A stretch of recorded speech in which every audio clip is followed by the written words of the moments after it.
الحمد لله رب العالمين والصلاة والسلام على سيد المرسلين وعلى آله الطيبين الطاهرين أما بعد فأعوذ بالله من الشيطان الرجيم بسم الله الرحمن الرحيم ألا إن أولياء الله لا خوف عليهم ولا هم يحزنون صدق الله مولانا العظيم وصدق رسوله الكريم. معزز حاضرین السلام علیکم ورحمۃ اللہ وبرکاتہ. آئیے سب سے پہلے بارگاہ رسول صلی اللہ علیہ وسلم میں ہدیہ درود پاک پیش کریں. اللہم صلی علی سیدنا مولانا محمد وعلی آل سیدنا مولانا محمد وبارک وسلم صلاۃ و سلام علیک یا رسول اللہ صلی اللہ تعالی علیہ وسلم. میں زیادہ ٹائم آپ کے درمیان نہیں رہوں گا، اس لیے کہ لنگر بھی ہے یہاں آج، اور ہمارے بڑے والد گرامی حضور اشرف الاولیاء حضرت علامہ مولانا سید مجتبیٰ اشرف اشرفی جیلانی رحمۃ اللہ علیہ فرماتے تھے کہ بیٹا تقریر اس وقت ختم کر دینا جب لوگوں کو دیکھنا کہ ان کی آنکھوں کا دائرہ چھوٹا ہو جائے اور منہ کا دہانہ کھل جائے.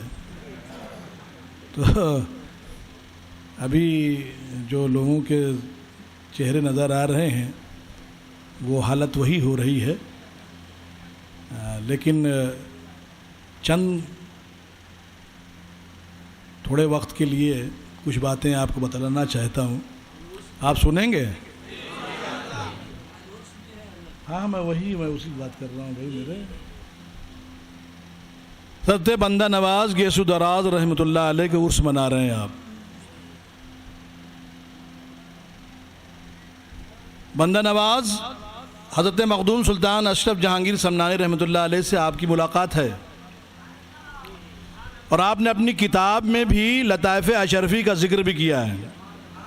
اس سے معلوم ہوتا ہے کہ لطائف اشرفی لکھی جا چکی تھی، اور مخدوم صاحب کا وصال پہلے ہوا ہے، حضرت بندہ نواز کے سدراز کا وصال بعد میں ہوا ہے. مخدوم صاحب کا عرس جو ہے 629واں ہوا تھا، اور یہ آج جو ابھی عرس ہوا ہے ابھی پچھلی مرتبہ ابھی اس پچھلے مہینے میں ہوا ہے نا بھائی، جو عرس ہوا ہے یہ 614واں عرس ہے بندہ نواز کے سدراز کا. تو یہ فرق ہے. اور مخدوم صاحب اشرف جہانگیر سمنانی رحمۃ اللہ علیہ کی عمر بھی 110 سال تقریباً، اور ابھی اور ریسرچ ہوئی ہے اس کے اوپر، تقریباً آپ کی 120 سال عمر تھی. وہ 10 سال عمر آپ نے عطا فرمائی دی تھی کسی لڑکے کو، ٹھیک ہے نا. اور آپ کی عمر حضرت بندہ نواز کے سدراز کی 104 سال کی ہوئی. 721 ہجری میں آپ پیدا ہوئے اور 825 ہجری میں آپ کا وصال ہوا ہے. ٹھیک ہے، آپ دلی میں پیدا ہوئے، جس کے بارے میں جس کا عرس ہے اس کے بارے میں تھوڑا بہت جانکاری ہونی چاہیے، اس کے بارے میں معلوم ہونا چاہیے. جس ولی کی بات کر رہے ہو، ابھی حضرت نے اخلاق کے بارے میں کہا، ولایت کے بارے میں کہا، ٹھیک ہے نا، تو ان کے بارے میں ان کی زندگی کیسی تھی یہ تو معلوم ہونا چاہیے. ان کا اخلاق کیسا تھا، ان کا عمل کیسا تھا، کیا وہ صرف تقریر کرتے تھے یا لوگوں میں بیٹھتے تھے یا سماعی پر سنتے تھے، کیا تھے وہ؟ 600 برس پہلے وہ کہتے ہیں زمانہ ایسا آیا کوئی صحیح نہیں ہے. ہم آج کی بات کیا کر رہے ہیں؟ 600 برس لوگ یہ سوچتے تھے. 614 برس ہو گئے آپ کے وصال کو. اور ولایت کا معاملہ ایسا تھا، سنیے جناب، آپ خود فرماتے ہیں، خود کسی اور کی کہیں نہیں سنا رہا ہوں میں، آپ فرماتے ہیں کہ جب تک مجھے یقین نہیں ہو جاتا تھا جسے میں مرید کر رہا ہوں اللہ کے یہاں بخشا نہیں جائے گا جب تک میں اس کے ہاتھ کے پر ہاتھ نہیں رکھتا تھا. یہ اللہ نے انہیں عروج عطا فرمایا تھا. اس مقام تک پہنچ گئے تھے جب الہام ہو جائے کہ اے بندہ نواز میں نے تجھے بخش دیا، اس بندے کو بخش دے. اب رکھتے تھے ہاتھ پر ہاتھ اور وعدہ لیتے تھے کہ آج کے بعد نماز قضا نہیں کرو گے. ایک بات سنو، حضرت حضور اشرف العلماء بھی مرید نہیں کرتے تھے، بڑی ذمہ داری کا معاملہ ہے، لیکن پیچھے آپ کے وہی رہیں گے. دامن میں آج وہی لٹکے رہیں گے، ایسا نہ ہو آپ کو بھی لڑو لے جائیں۔ کافی زمانے تک پھر حضرت نے کہا کہ میں حج، پھر کہ چونشا شریف تشریف لے گئے۔ اب دادا کے پاس لوگوں نے شکایت کی کہ حضور آپ کے صاحبزادے جو ہیں وہ کسی کو مرید نہیں کرتے ہیں۔ دادا نے بلایا تو کیا ہوتا ہے نا کہ جو بہت بڑا ہوتا ہے نا وہ اپنے کو بہت چھوٹا سمجھتا ہے۔ یہی دیکھا گیا ہے، جو ڈالی جتنی زیادہ پھلی ہوگی اتنی زیادہ نیچے ہوگی۔ جب بھی آپ کی کوئی تعریف کرتا تھا استغفار پڑھتے تھے آپ، اس لیے کہ ان کی نگاہ بہت اوپر ہوتی تھی۔ حضرت بندہ نواز کی جب آ گئی بات تو سنیے، حضرت بندہ نواز کے دراز اپنے کتاب میں فرماتے ہیں کہ حضرت امام حسین کے بارے میں رضی اللہ تعالیٰ عنہ کے بارے میں فرماتے ہیں کہ آپ خانہ کعبہ کی چھت پہ بیٹھ کے اللہ سے دعا کرے، مولا مجھے بخش دے، جو بخشایا ہے وہ کہتا ہے مجھے بخش دے، کیا میں جہنم کی آگ سے بچ جاؤں گا؟ یہ خوف ان کے دل میں ہے۔ ہمارا اور آپ کا حال، پیر صاحب کے ہاتھ سے دامن پکڑ لیا ہو گئے، کس خیال میں پڑے ہو تم؟ جس کے بارے میں اللہ کا رسول فرمائے کہ یہ جنتی جوانوں کا سردار ہے۔ جنت میں کوئی بوڑھا بھی رہے گا؟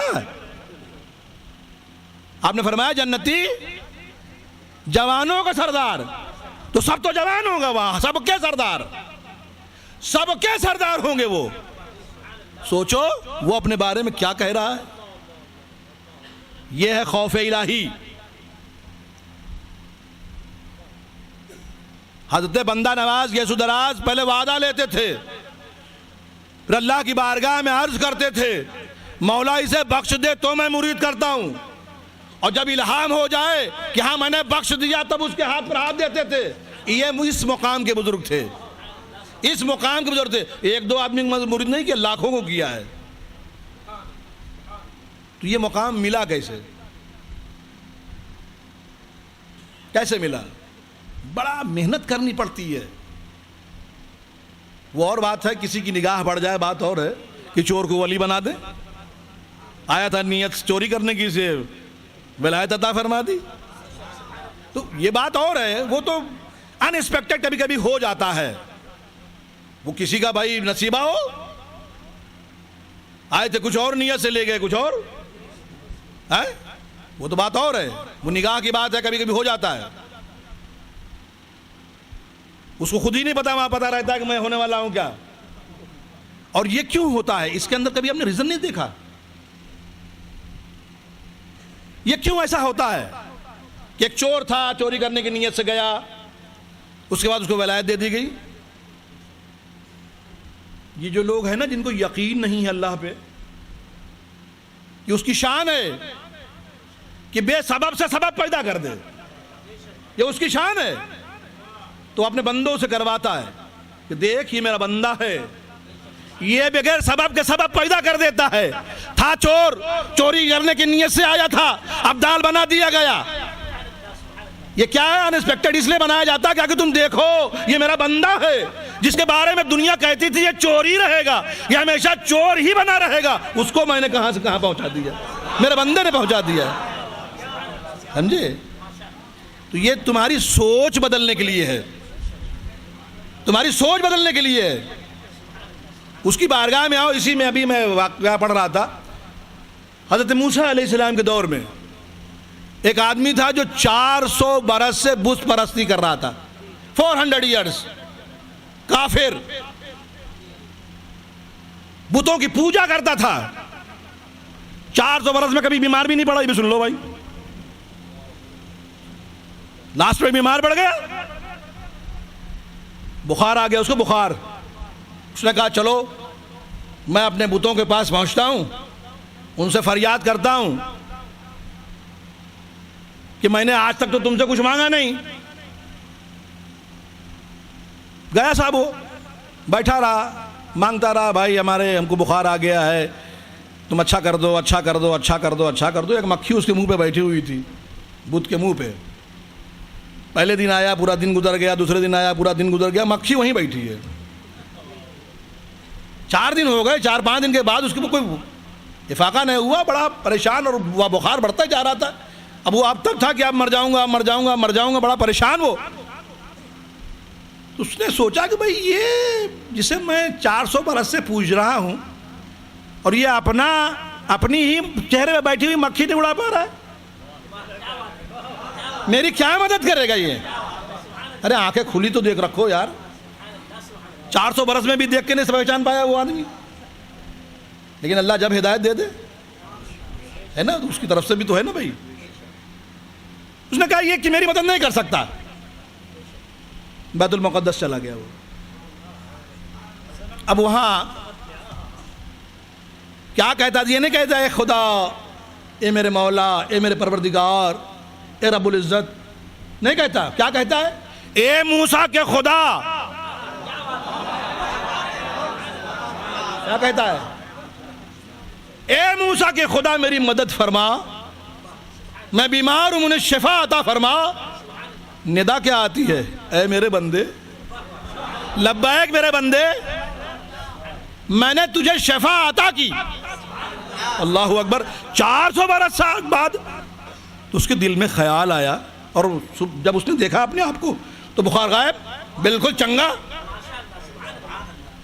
بالکل آرام ہو گیا اس کو. اس نے کہا یار چلو حضرت موسیٰ علیہ السلام کے پاس پہنچا. وہ ان کا حضور میں 400 برس سے بتوں کی پوجا کرتا تھا, کیا میری گناہیں اب بھی معاف ہو سکتی ہیں؟ کیا میں اب بھی بخشا جا سکتا ہوں؟ کیا میں اب بھی بخشا جا سکتا ہوں؟ حضرت موسیٰ علیہ السلام جلالی اٹھایا آسا کرما کے فرمایا, ارے 400 برس سے پوجا کر رہا ہے اور پھر بھی تو یہ دل میں تیرے ارادہ ہے, دل میں تیرے خیال پیدا ہوتا ہے کہ میں بخشا جاؤں گا. آسا اٹھایا, بھاگ گیا وہ آدمی, دونوں کے یاد مارے نہیں کہیں, بھاگ گیا وہ. اسی وقت حضرت جبریل امین پیغام لے کے اترے, موسیٰ میرا بندہ 400 برس بعد میرے بعد آیا, تیرے پاس توبہ کرنے کی نیت سے آیا, تو نے اسے بھگا دیا. حضرت موسیٰ علیہ السلام نے فرمایا اے رک جا, اللہ نے تیری توبہ قبول فرما لیا اور تجھے بخش دیا.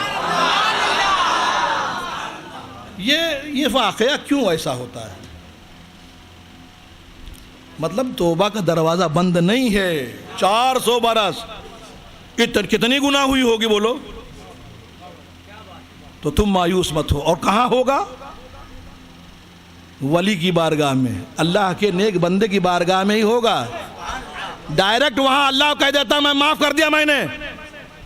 حضرت جبریل کو آنے کی ضرورت کیا تھی بولو؟ اللہ اسے کہتے تھا ہاں بندہ میں نے تجھے معاف کیا, مجھے تجھے ولایت بھی دے دیتا ہوں, سب کچھ عطا کر دیتا ہوں, اس کے پاس تو اختیار ہے. لیکن نہیں, حضرت موسیٰ کے تھرو ہی اسے بخشوایا نہیں کیا. کیا ملتا ہے ذہن؟ آپ ڈائریکٹ کچھ بھی نہیں ملے پاؤ گے. سن تو لیا اس نے, اسے شفا بھی دے بھی دی, لیکن بخشا نہیں.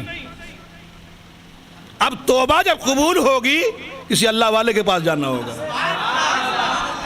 اور اسی لیے سنو, اہل سنت والجماعت پہ اللہ کا بہت بڑا احسان ہے کہ جن پہ ابھی حضرت نے انعمت علیہم, جن پہ اللہ کا انعام نازل ہوا, یہی لوگ تو ہیں. اور وہ کس جماعت میں ہیں؟ آپ کی جماعت میں. اور ایک بات سن لو, یہ دعویٰ کرتا ہوں گارنٹی کے ساتھ, جی سنیے, جو نبیوں کے دور میں نبی سے دور ہوا وہ رانے درگاہ ہوا. ولیوں کا دور ہے, اب جو ولیوں سے دور ہوگا رانے درگاہ ہوگا. ایک بات سمجھ لیجئے, اور آپ کی کامیابی کہاں ہے؟ انہی ولیوں کے پاس. اور سن لیجئے, چاہے زندہ ہو اور چاہے قبر میں لیٹا ہو. یہ بھی ثابت کر دیتا ہوں میں, یہ بھی ثابت کرتا ہوں, قبر میں بھی وہ وہیں سے ملے گا معاملہ. زندہ ہے, چلتا پھرتا ہے تو بھی فیض دے گا, قبر میں لیٹا ہے تو بھی فیض دے گا. اور وہیں سے سب کچھ ہونا ہے. ابلیس 6 کروڑ سال تک کی عبادت اس نے کیا اللہ کی, ایک غلطی. اور 6 کروڑ کون سا, یہ تم اپنا سمجھتے ہو. اس وقت یہ دنیا نہیں تھی, دنیا کا گھنٹہ نہیں تھا, دنیا کا دن نہیں تھا. جو جس زمانے میں ہوتا ہے اسی زمانے کی بات ہوتی ہے. ابھی آپ سائنس پڑھتے ہو نا, سائنس میں روشنی ہے, لائٹ جسے کہتے ہیں, اور لائٹ کی ایک رفتار ہے. ہم کسی چیز کی ڈسٹینس ناپتے ہیں تو لائٹ کی رفتار سے ناپتے ہیں, اور آج کی سائنس یہ بتاتی ہے کہ روشنی کی رفتار کتنی ہے, 1,65,000 کلومیٹر پر سیکنڈ ہے. ایک سیکنڈ میں 2.25 لاکھ کلومیٹر کے سفر طے کر لیتی روشنی. تو 1 گھنٹے میں کتنا جائے گی. ہماری اسپیڈ آج کتنی ہے. ہم نے جو ترقی کی ہے آج بہت زیادہ ترقی کر گئے, بہت زیادہ. ہم نے جو راکٹ بنائے ہیں اور جو سیٹلائٹ بھیجتے ہیں اور جو دوسرے سیاروں پہ جا رہا ہے, اس کی رفتار بہت زیادہ 30-40 ہزار 50 ہزار میکسیمم سمجھ لیں 50,000 کلومیٹر پر آور ہے. فرق آپ دیکھ لیں, 1 سیکنڈ میں 1.5 لاکھ کلومیٹر اور 1 گھنٹے میں 50,000 کلومیٹر. 1 گھنٹے میں منٹ کتنا 60, اور 1 منٹ میں سیکنڈ کتنا. اب 60 کو 60 سے ملٹیپلائی کرو کتنا ہو جائے گا. تو کتنا پیچھے ہم ہیں, ٹھیک ہے نا.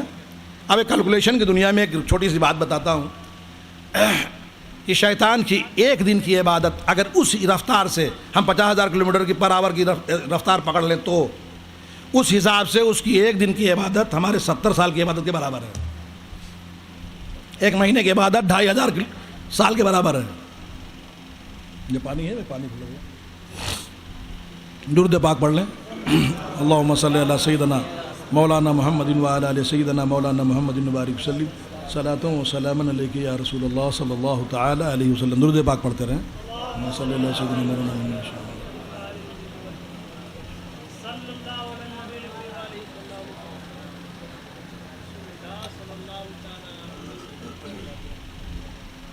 صلی اللہ نبی علیہ صلی اللہ علیہ وسلم. تو جس زمانے میں جو ہوگا ہم اسی زمانے کی بات بھی کریں گے. اتنی عبادت اب آپ دنیا کے حساب سے اگر کیلکولیٹ کریں تو 6 کروڑ تو پتہ نہیں کہاں چلا جائے گا. کتنے ہزار کروڑ سال ہوگا معلوم نہیں. اس حساب سے ہم اپنے حساب سے اگر جوڑیں تو اتنی عبادت کرنے والا ایک غلطی حضرت آدم کا, اس نے سجدہ نہیں کیا. اور سجدہ جو ہے وہ معبودی نہیں تھا, رسپیکٹ میں, تعظیمی, ٹھیک ہے نا, رسپیکٹ دینی تھی. تو یہاں سے اللہ تعالیٰ نے اپنے بندوں کو سمجھا دیا. ابھی شروعات ہو رہی ہے آپ کی. حضرت آدم علیہ السلام جو ہے دنیا میں تشریف نہیں لائے ہیں, آپ آنے والے ہو آپ لوگ. تو وہاں سے مجاز دے رہا ہے, دیکھو یہ جنات تھا, اس نے 6 کروڑ سال لائٹ ایئر عبادت کیا, اور میں نے اس کی عبادت اس کے منہ پہ پھینک دی. کیوں؟ اس نے میرے محبوب کی رسپیکٹ نہیں کی. تو یہ گھمنڈ مت کرنا کہ میں 70 سال سے نماز پڑھ رہا ہوں. یہ گھمنڈ نہیں کرنا میں نے 100 حج کر لیا ہے. نو. تو یہ بھی شیطان بھی حضرت موسیٰ کے پاس آیا, اے اللہ کے نبی میرے بارے میں بھی دریافت کیجئے, کیا میری خطائیں معاف ہو سکتی ہیں. اور اللہ تعالیٰ دیکھیے یہ اس کی حکمت ہے, کبھی کسی کو موقع ضرور ایک مرتبہ ضرور دیتا ہے. آپ یہ مت کہیں کہ میں نے موقع نہیں ملا, جھوٹ ہے یہ سب سے بڑا. شیطان کو جب موقع دے سکتا ہے تو آپ کو کیوں نہیں دے گا, ٹھیک ہے نا. موقع دیتا ہے اور آپ کو ہزاروں بار موقع دیتا ہے, ایک بار نہیں ہزاروں بار. صبح سے لے کے شام تک ہم اتنی غلطیاں کرتے ہیں کہ اگر اس کا حساب لے لے تو پھر کوئی حساب میں بھی نہیں آئیں گے ہم لوگ, سمجھے کہ نہیں. مجھ سے لاکھ درجہ اچھے ہیں آپ لوگ ہیں, تو وہ حساب میں ہم نہیں آئیں گے, لیکن پھر بھی وہ معاف کرتا ہے. تو حضرت موسیٰ علیہ السلام نے اللہ تعالیٰ سے دریافت کیا کہ مولا کیا ابلیس کی گناہیں بھی معاف ہو سکتی ہیں, خطائیں بھی معاف ہو سکتی ہیں, اس کی توبہ قبول ہو سکتی ہے. اللہ کی طرف سے حکم ہوا, ہاں اسے بھی موقع میں دوں گا. لیکن جہاں غلطی کی ہے معافی بھی وہیں. ارے بھائی اللہ تو معاف کرنے والا ہے, تو ہی بخشنے والا ہے, تو ہی نے پیدا کیا ہے, سب کچھ تیرا ہے, تو پھر یہ سسٹم کیا؟ پھر تو یہ اتنا لمبا چوڑا چکر کیوں؟ کہتا ہاں میں بخش دیتا ہوں, میرے پاس آئے مجھ سے معافی مانگ لے, توبہ اس کی قبول کر لوں گا. اتنی عبادت میری اس نے کی ہے, اتنے سجدے کیے ہیں کہ اگر سجدے زمین پہ بچھا دیا جائے تو ایک جگہ بھی نہیں بچے گی. اتنا سجدہ, باپ رے باپ. تو حکم الہی ہوا کہ جاؤ اس سے کہہ دو اس نے آدم کا سجدہ نہیں کیا تھا. کیا کیا کہتا؟ آدم کا سجدہ نہیں کیا تھا. اب مجھے حکم دیتا ہوں آدم کی قبر کا سجدہ کر لے.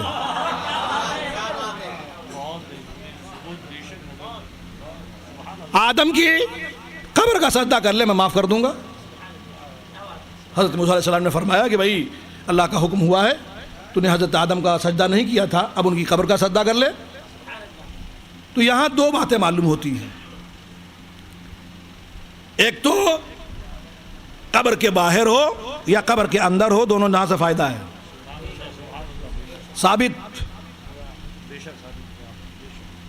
معافی کس سے مانگو؟ زندہ سے مانگی جاتی, مردے سے نہیں مانگی جاتی. بولو. اچھا پھر ظاہر دیکھ کے کبھی فیصلہ نہیں کرنا. اس نے بھی ظاہر دیکھ کے فیصلہ دونوں جگہ کیا. ایک وہاں ظاہر دیکھا, حضرت آدم کو مٹی کا مجسمہ دیکھا, اس مجسمے کے اندر نور مصطفیٰ نہیں دیکھا, وہاں بھول کر بیٹھا. اس لیے ظاہر کہتے ہیں ظاہر پہ کسی کو ظاہر دیکھ لو. مختوم اشرف جہانگیر سمنانی رحمۃ اللہ علیہ فرماتے ہیں کسی فقیر کے ظاہر کو دیکھ کے فیصلہ نہیں کرنا کہ 4 وقت سے نماز یہ نہیں پڑھ رہا ہے. پہلے اس کے بارے میں معلومات حاصل کرو, تب کوئی فیصلہ کرو. تم پھٹ سے جواب دے دیتے ارے صاحب یہ تو ایسا ہے. اپنا دیکھ, اپنے اندر جھانک, تجھے کیا حکم دیا تھا, کیا کر رہا ہے. پھر یہاں بھی اس نے وہی غلطی کی, اوپر دیکھا اس نے, قبر دیکھی نہ اس نے. کیا جواب دیتا ہے؟ ارے اسی مٹی کے ڈھیر کو سجدہ کروں. وہاں بھی اس کو مٹی نظر آئی, یہاں مٹی نظر آئی. یہاں نہیں دیکھا اندر اس نے کہ یہاں کون لیٹا ہوا ہے, حضرت آدم علیہ السلام لیٹے ہوئے ہیں. تو دو باتیں کہ اگر وہ زندہ نہ ہوتے تو وہاں سے توبہ کے لیے کہا نہ جاتا, اور پھر یہ ڈائریکٹ کہہ دیا جاتا ہے کہ مجھ سے معافی مانگ لے. اللہ نے نہ تمہیں کوئی چیز ڈائریکٹ دی ہے اور نہ تمہاری کوئی چیز ڈائریکٹ لیتا ہے, جبکہ وہ قادر ہے. یہ باتیں کیوں نہیں بتاتے؟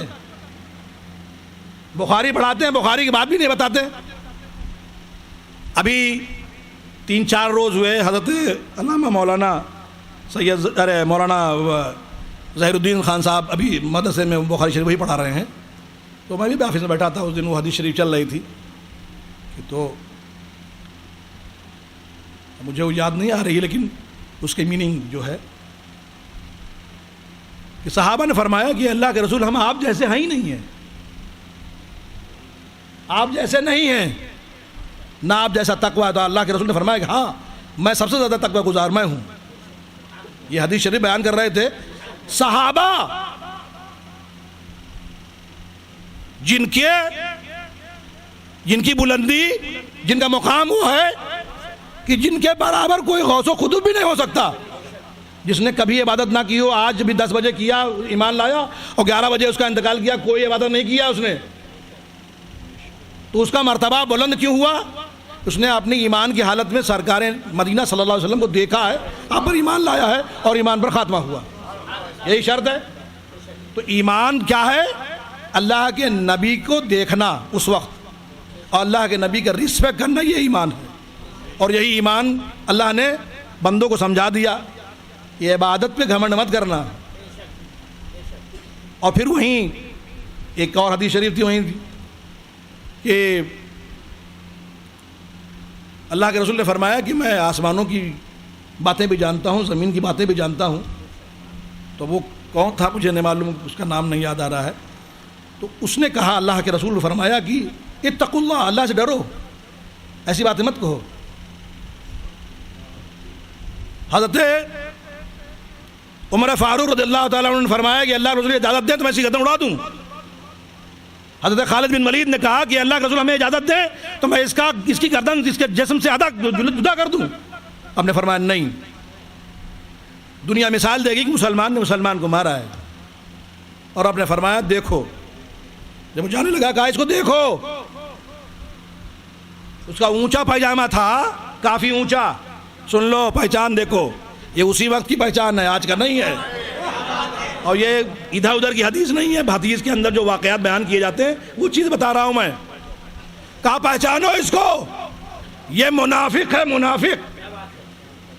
اور ان کے ظاہر کو سن لو, ان کے ظاہر کو دیکھ کر تمہیں اپنے اعمال میں کمی محسوس ہونے لگے گی, لیکن یہ سب کے سب جہنمی.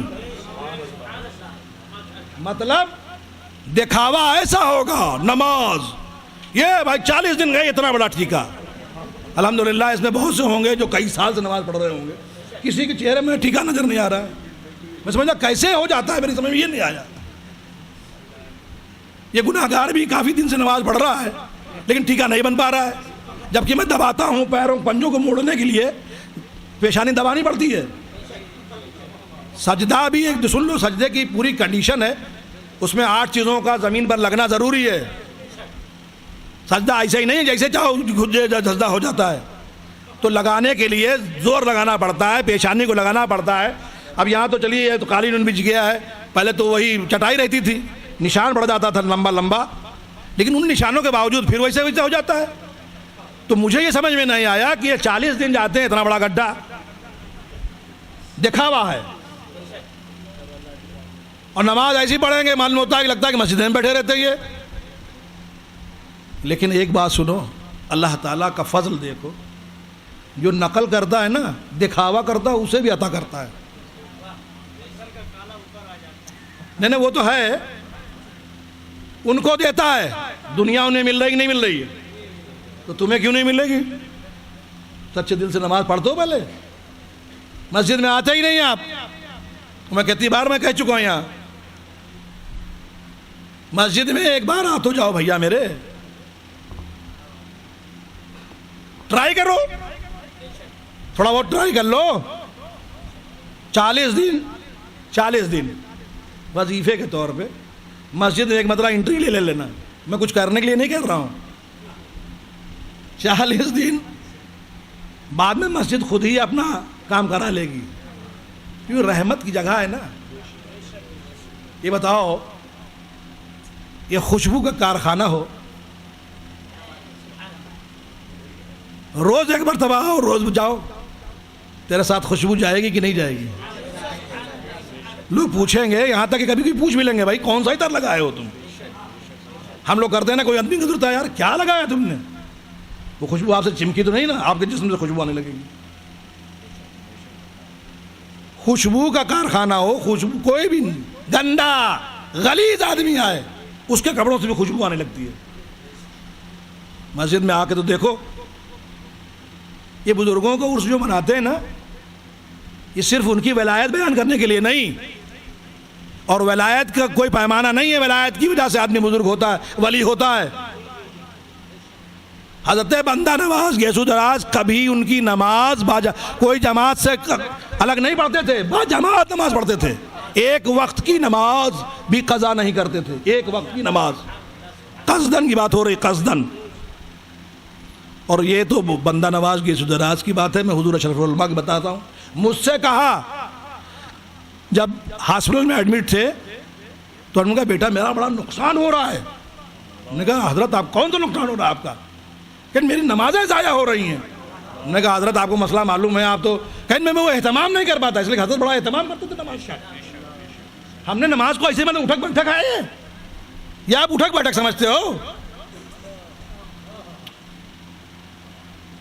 دنیا دار کی بارگاہ میں جاتے ہو تو کتنا سج سجا کے جاتے ہو, ٹوپی بھی سیدھی کرتے ہو, ایسے کرتے ہو, یار کیا بولے گا وہ,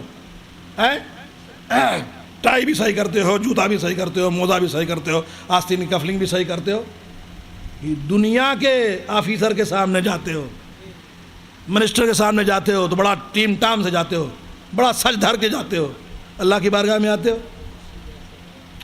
جیسے چاہے آ گئے, بے نیازی اور بات ہے، اس کے عشق میں پاگل ہو جا بات اور ہے، فنا فی اللہ ہو جا بات اور ہے، پھر تو کیسے بھی کنڈیشن ہو اس کو وہی پسند ہے، اور اس کو بندے کا گڑ گڑانا پسند ہے، اس بندے کا گڑ گڑانا پسند ہے، سمجھے کہ نہیں؟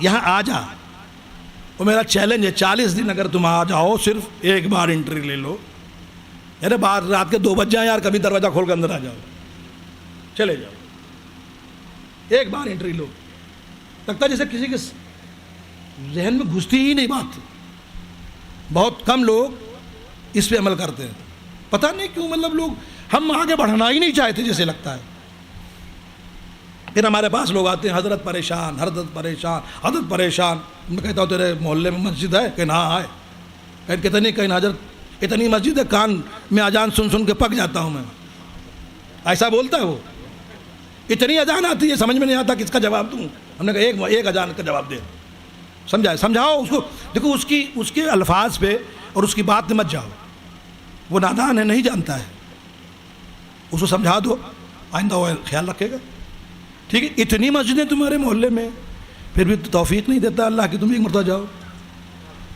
آؤ تو پہلے، یہی شفا خانہ ہے، یہی برکت کی جگہ ہے، یہیں سے سارے مسائل حل ہوتے ہیں، آپ آتے ہی نہیں ہو، تو غلطی کس کی ہے؟ رب تو پکرواتا ہے اپنے بندے سے، آؤ فلاح کی طرف، آؤ بھلائی کی طرف، 5 وقت بلاوا ہوتا ہے، ہم سنتے ہی نہیں۔ آج ایک آدمی، اور ہمارے دل سے خوف کیوں نکل گیا؟ آج ہمارے دل سے خوف کیوں نکل گیا، اور ہمارا خوف دوسروں کے اوپر کیوں نہیں ہے؟ اس کا ریزن یہ ہے کہ مسجد میں آنا چھوڑ دیا ہم نے۔ ایک آدمی بڑا معمولی سا ہے، چیف منسٹر کے بنگلے میں روز آتا ہے، جاتا ہے 5 ٹائم،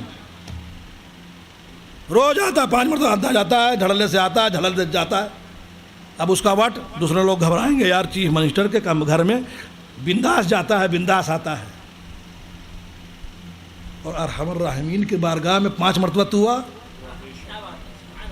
وحدہ لا شریک کی بارگاہ میں 5 مرتبہ تو ہوا، سارے کائنات کے مالک کی بارگاہ میں تو 5 مرتبہ، تو تیرا رتبہ کیا ہوگا؟ دنیا تجھ سے گھبرائے گی اس آدمی سے جو ایک منسٹر کے گھر میں 5 ٹائم جاتا ہے، وہ کچھ بھی نہیں ہے وہاں، لیکن اس سے دنیا گھبراتی ہے، اور جب ساری کائنات کے مالک کے گھر میں تو آئے گا 5 ٹائم، تو دنیا تجھ سے گھبرائے گی نہیں گھبرائے گی؟ تو نے اپنا خود ہی بیڑا گر کر لیا ہے۔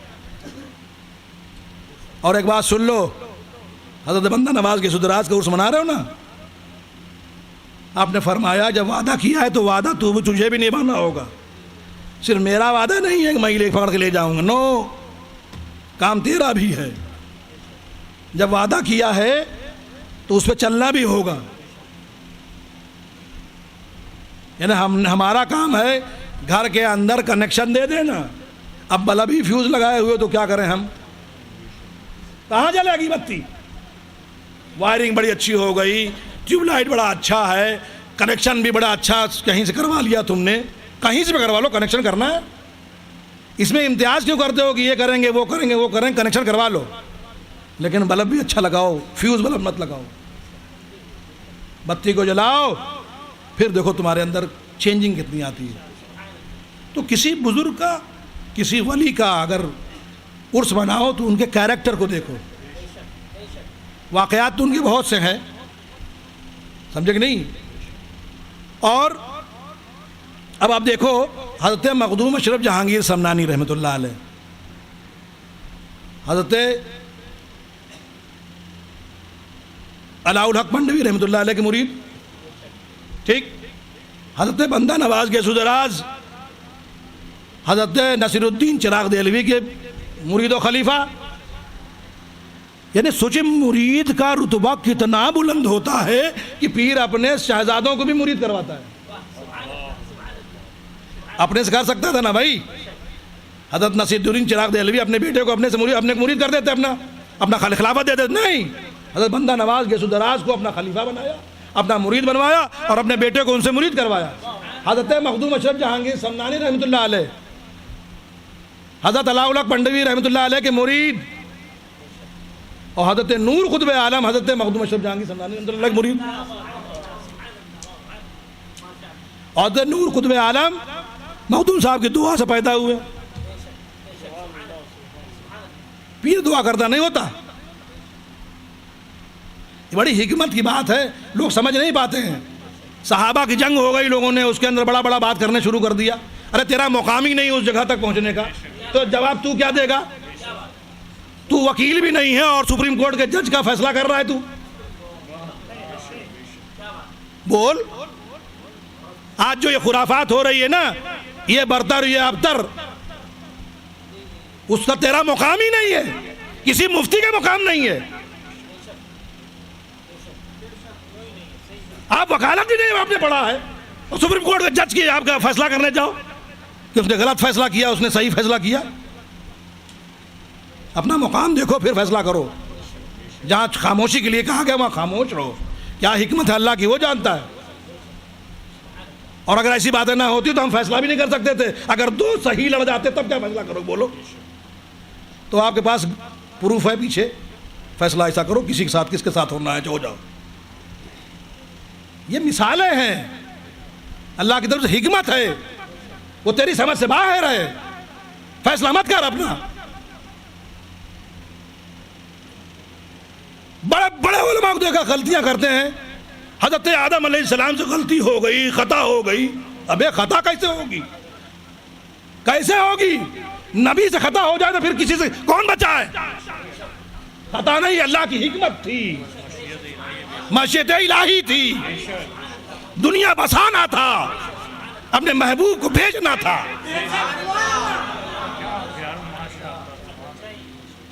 کہاں جھوٹ ڈھونڈ رہا ہے اپنے سے؟ قرآن میں آیا، وہ قرآن کی جو آیت ہے، اور اللہ ان سے زیادہ مکر کر سکتا ہے.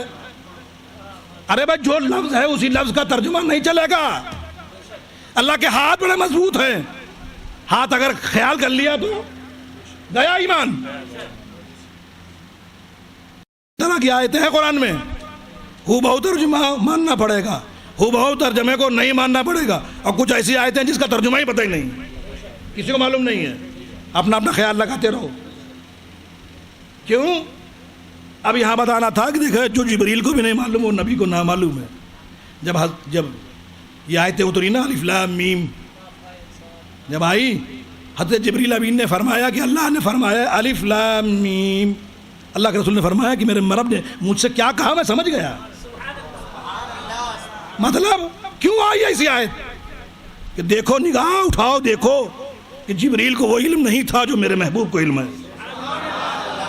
لیکن چونکہ میری یہ حکمت ہے، میرا سسٹم ہے. اللہ اپنے سسٹم سے چلتا ہے، اس کو سسٹم کی ضرورت نہیں ہے. اپنے سسٹم سے ضرورت نہیں ہے اس کو، لیکن اس نے ایک اپنا قاعدہ بنا، اس پہ کام کرتا ہے. وہ بھی ایک واقعہ آ گیا، اس کے بعد اپنی بات ختم کرتا ہوں. حضرت موسیٰ علیہ السلام کے دور میں ایک آدمی بڑا غریب، 3-4 دن تک کھانا نہیں ملتا، تو بڑا عاجز تھا بیچارہ. وہ آیا، یا رسول اللہ میری فریاد سن لیجئے، میں بڑا غریب ہوں، 3-4 دن فاقے گزر جاتے ہیں، کھانا نہیں ملتا، بڑی محنت کرتا ہوں، کچھ نہیں ہوتا. اللہ سے فریاد کریں ایسا کیوں ہے؟ حضرت موسیٰ علیہ السلام نے کلام کیا، پروردگار تیرا فلاں بندہ یہ بات کہہ رہا تھا. اللہ نے فرمایا کہ اس کی عمر زیادہ ہے، اس کا رزق کم کر رکھا ہے میں نے، اسی لیے اس کو تھوڑا تھوڑا دیتا ہوں. چونکہ اس کا سسٹم ہے، اس نے بنایا ہے وہ سسٹم، اسی سسٹم سے دے گا. تو کبھی کبھی اگر آپ کو نہ ملے تو اس میں مت سمجھنا یہ اللہ کے سسٹم سے تجھے مل رہا ہے. کبھی آپ کی کوشش ناکامیاب ہو جائے تو یہ اس پہ گھبرانا نہیں کہ اس کے سسٹم میں تو سسٹم میں لگا ہوا ہے، تو گھبرانا، شکر ادا کر اس کا. ٹھیک ہے؟ آیا کہا بھی تیری عمر زیادہ ہے اور تیرا رزق کم ہے، تو اللہ نے تھوڑا تھوڑا تجھے دیا، تجھے آخری عمر تک دینا، کھلانا نا، لاسٹ مومنٹ تک تجھے کھانا کھلائے گا وہ، لیکن اب سے 1-2 دن کے بعد کھلائے گا. تو اس نے کہا یا رسول اللہ میرے پاس ایک آئیڈیا ہے. کیا آئیڈیا ہے؟ اللہ سے فریاد کرو میرا سارا رزق ایک ہی دن میں دے دے. اللہ سے میری التجا کر دو، میرا سارا رزق جو میرے 100-200 سال کی عمر میں یہاں ملا ہے ایک ہی دن میں دے دے، تاکہ میں دل بھر کے کھا لوں اور دل بھر کے کھلا دوں لوگوں کو. میں بھی جی بھر کے کھا لوں، پیٹ بھر کھا لوں اور لوگوں کو پیٹ بھر کھلا بھی دوں. پھر اس کے بعد مجھے پرواہ نہیں ملے یا نہ ملے. حضرت کیا رب کو معلوم نہیں ہے کیا ہے سب؟ اب یہاں یہ بھی بات معلوم ہوتی ہے جو کہتے ہیں نا کہ رسول کو معلوم نہیں. ابے یہ تو یہ واقعات جو ہیں تو کیا اللہ کو معلوم نہیں ہے؟ بندہ کیا سوال کرے گا، میں کیا دوں گا، حضرت موسیٰ کیوں آئیں گے، حضرت موسیٰ کلام کیوں کریں گے، پھر میں اس کی کیا کہوں گا، پھر وہ کیا کہے گا، پھر کیا جواب دیں گے، کیوں ایسا سسٹم ہے؟ یہ ہماری ہدایت کے لیے سب ہے. یہ واقعات ایسے نہیں ہیں، اس میں سوچو اس کے پیچھے کیا حکمت چھپی ہے. سمجھے کہ نہیں؟ حضرت موسیٰ علیہ السلام نے اللہ سے عرض کیا، مولا وہ کہہ رہا تیرا بندہ کہہ رہا ہے کہ مجھے سارے عمر کا جو کھانا پینا ہے سمجھا ایک ہی دن میں دے دے، میں دل بھر کے کھا لوں اور اپنے پڑوسیوں کو اپنے محلے والوں کو جی بھر کے کھلا لوں. اللہ نے مان لی بات، اس کو عطا کر دیا، مل گیا اس کو. بڑا آ گیا، بڑا اس نے پورے گاؤں بھر کو دعوت دے دیا. اس نے کہا آج تو کھانا ہے، اس کے بعد تو کھلانا کیا ہے، آج کھلا ڈالو سب کو. پورے محلے والے کو، گاؤں والوں کو، سب کو دعوت دیا، جہاں جہاں جتنا آیا تھا اس کو بلایا، سب کو پکوایا. اس نے کئی 100 ڈیگ چڑھوا کے سب کو کھلوایا، کھلایا، جی بھر کے کھلایا. یہ بھائی بات آئی گئی، ختم ہو گئی. 6 مہینے بعد حضرت موسیٰ علیہ السلام کا گزر ہوا اس طرف سے، دیکھا لنگر چل رہا ہے، گاؤں کا گاؤں کھا رہا ہے. کہا بھیا یہ کون کھلا رہا ہے؟ تو آپ نے جب تحقیق کیا، من کر یہ تو وہی بندہ ہے جس کا سارا رزق ایک دن میں مل گیا تھا، یہ کھلایا جا رہا ہے. تو آپ بڑا تعجب ہوا کہ اللہ نے تو نے تو سب تو کچھ دے دیا تھا اس کو، پھر یہ کیوں؟ حضرت کلیم نے اللہ سے دریافت کیا، مولا ایسا کیوں؟ کہ موسیٰ میں نے ایک سسٹم اور بنا رکھا ہے، میں نے ایک سسٹم اور بنا رکھا ہے کہ میری راہ میں 1 خرچ کر میں 10 دیتا ہوں.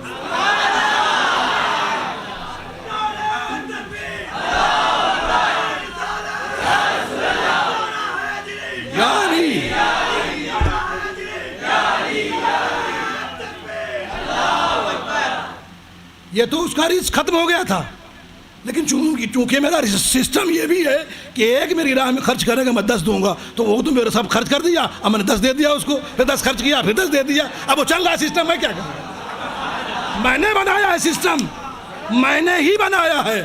تب کاہے کو ڈرتے ہو یار؟ کل کھانا ملے گا کہ نہیں ملے گا، 4 روپیہ رکھوں کہ نہ رکھوں، دے ڈال جب اللہ کی راہ میں آیا ہے.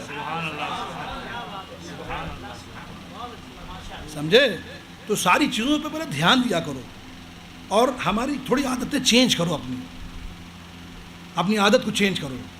دوسری بات، ابھی آپ لوگ، آپ سے بیٹا اور جو لوگ بھی یہ پینٹ پہنتے ہیں نا، اپنے کو غریب ثابت کر رہے ہیں. اللہ نے تمہیں پیسہ دیا اور اپنے آپ کو غریب ثابت کر رہے ہو، پھٹا ہوا سا. کبھی کبھی میں 100 روپے نکال کے دے دیتا ہوں، بھیا جا سلوا لو. ایک تو ملا، اس نے کہا حضرت کہاں سلواؤں، اتنا پھٹا ہوا ہے. تو ہم نے کہا خرید دیتے، نیا لے لے بھیا. کیوں ایسا کرتے ہو بھائی؟ آج جو بال آپ دیکھ رہے ہیں، کیوں پہلے ہمارے یہاں اس کو پرانے زمانے میں چمروا کٹ بولتے تھے، یعنی نیچی ذات کے والوں کا وہ کٹ تھا. آج آپ اچھے گھرانے سے تعلق رکھتے ہیں، مسلمان ہیں، اور چمروا کٹ بنوائے ہوئے. کیوں ایسا؟ اپنے چینج نہیں کر سکتے؟ اچھے خاصے بن نہیں سکتے آپ؟ بولو، اللہ نے تمہیں پیسہ نہیں دیا، سب کے پاس پیسہ الحمدللہ ہے. اور ایک بات آج اور آخری بات کر رہا ہوں، تھوڑا چینج لاؤ اپنے اندر. پہلی بات کہ مسجد میں 24 گھنٹے میں یہیں سے ارادہ کر کے جانا، ہاتھ میں نہیں اٹھاتا، یہ جھوٹ کرو گے تم، یہیں سے جھوٹ شروع ہو جائے گا. باجو والے نے اٹھایا تو ہم نے بھی اٹھا دیا، پتہ نہیں حضرت نہ بولا کہ حضرت انہوں نے اٹھایا. نہیں، سچ بولو، سچ کا دامن نہیں جانے دو. یہ تمام برائیوں کی جڑ ہے. اور بتاؤں، ایک جھوٹ اگر بول گئے، بھلے مصلحتاً ہو، یہ میں نے خود دیکھا ہے. مصلحتاً بھی بھول جاؤ تو اس کا لائن لگ جاتی ہے, وہ مصلحت میں مصلحت ہوتی چلی جاتی ہے, آپ مجبور ہو جاتے ہیں بولنے پہ, اس لیے کہ آج بول دیا آپ نے. جبکہ آپ سچ بولتے ہیں تو اس کا نقصان ہوتا. ٹھیک ہے. کسی میں ابھی اس نے آپ کو گالی دیا, میں آپ نے کیا کہہ رہا تھا حضرت, یہ تیری تعریف کر رہا تھا. تو اس جھوٹ سے وہ اس سچ سے تو جھوٹ اچھا ہے, کسی میں لڑائی لگ جائے. ٹھیک ہے نا. مصلحتاً میں پھر اس میں جھوٹ پھر جھوٹ, ایسا ہوتا ہے. تو کچھ ایسا خوبصورت بہانہ بنائیے کہ جھوٹ بولنا نہ پڑے. اگر مصلحت بھی ہو جائے تو کچھ چیزیں بھائی, تو کچھ ایسی چیزیں کریں جس سے جھوٹ کی. تو ایک بات آپ آج سے یہاں سے عہد کریں گے کہ ہم مسجد میں 24 گھنٹے میں ایک بار انٹری لیں گے. ٹھیک ہے, اوکے. اور جھوٹ نہیں بولیں گے. دوسری بات. تیسرا, بزرگوں سے عقیدت رکھیں گے, چاہے زندہ ہو اور چاہے قبر میں ہو, مردہ تو ہوتا ہی نہیں ہے. قرآن بھی تو کہتا ہے کہ مزہ چکھا ہے, مزہ چکھنے والا مرتا نہیں ہے. مجھے یہ بتا دے پہلے, کوئی میننگ بتا دے پہلے بھیا. ہم نے جس کی بھی سارے جتنے بھی لوگ میننگ کرنے والے سب نے یہی کہا مزہ چکھنا ہے. کسی چیز کا مزہ چکھنے سے کیا مطلب ہوتا ہے؟ مرنا ہوتا ہے. بولو. اور کہاں تم مرتے ہو, میری یہ سمجھ میں نہیں آیا. کہیں مرتے ہو؟ عالم ارواح میں تھے, ماں کے پیٹ میں آ گئے, دنیا میں آئے, مر گئے. کب جو آپ نے مرنا آپ اس دنیا میں کہتے ہیں, مرنا نہیں ہوتا. وہ قبر میں چلے گئے, چینج ہو رہا ہے نا, صرف آپ کی ٹرانسفر ہی تو ہو رہا ہے. اور انتقال جو بولتے ہیں نا, انتقال وہ کیا ہے؟ ٹرانسفر.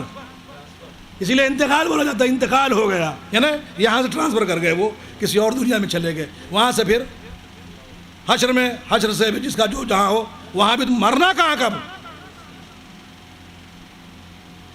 کہیں مرنا ہے؟ نہ جنت میں مرو گے نہ دوزخ میں مرو گے. دوزخ والے تو مرنا نہیں چاہیے کم سے کم. ارے بھائی دوزخ والے تو مرتے, دوزخ والے نہیں مرتے یار. بولے بتاؤ بھائی, جو دوزخ والے ہیں ان کو تو مر جانا چاہیے یار. یہ کیسا کرتے بتاتے ہیں یا سمجھاتے ہیں یار, ان کی عقل نہیں ہے. جو دوزخی ہے, جو ہندو ہے, جو کوئی اور ذات کا ہے, اس کو تو مر جانا چاہیے, وہ بھی نہیں مرتا ہے. بولو. تو بزرگوں سے تعلق رکھیں اور وہی نجات ہے. اب دنیا کی جتنی قومیں ہیں سب میں اٹھا کے دیکھ لیں, کسی میں ولی کا معاملہ ہے ہی نہیں ہے. آپ خوش نصیب ہو. ہمارے ساتھ ایک وہابی جو تھا, حج پہ تھا, وہ بیمار پڑا. میں نے اس کے لیے لا کے دوا دے دیا, شربت لا کے دے دیا, جوس لا کے دے دیا. تو مینا میں ایک دن کیا کیا, جلدی سے اس نے صبح جلدی اٹھ گیا فجر سے پہلے, اور وضو کر کے سنت پڑھ کے اور مصلی بیٹھ گیا. مولوی تھا, نماز میں پڑھاتا تھا. میں اٹھا, ہم نے وضو کر کے آیا, سنت پڑھا. ہم نے کہا اے اٹھو وہاں سے. کہیں صاحب, اشرف صاحب, میں تو آپ کے پیچھے کتنے دن سے نماز پڑھ رہا ہوں, اور آپ کیوں میرے پیچھے نہیں پڑھ سکتے؟ ہم نے کہا تو معلوم ہے تو ڈاکو ہے, تیرے پیچھے نماز میری نہیں ہوگی. جانکار کو اگر جاننے والا ہے اس کی نماز نہیں ہوتی. ارے ہم نے کہا سنو, پوچھا اس سے, انہوں نے کہا دیکھیے صاحب وہابیت کتنی بڑھ رہی ہے. ہم نے کہا بے شک بڑھے گی, اس میں کوئی ڈرنے کی کیا بات ہے, اللہ کا سسٹم ہے, اللہ کا سسٹم ہے یہ. قیامت کب آئے گی؟ تو میں نے پوچھا بھائی قیامت دور ہے کہ نزدیک؟ اس نے کہا نزدیک ہے, دھیرے دھیرے نزدیک آتی جا رہی ہے. ہم نے کہا بڑھ کون رہا ہے؟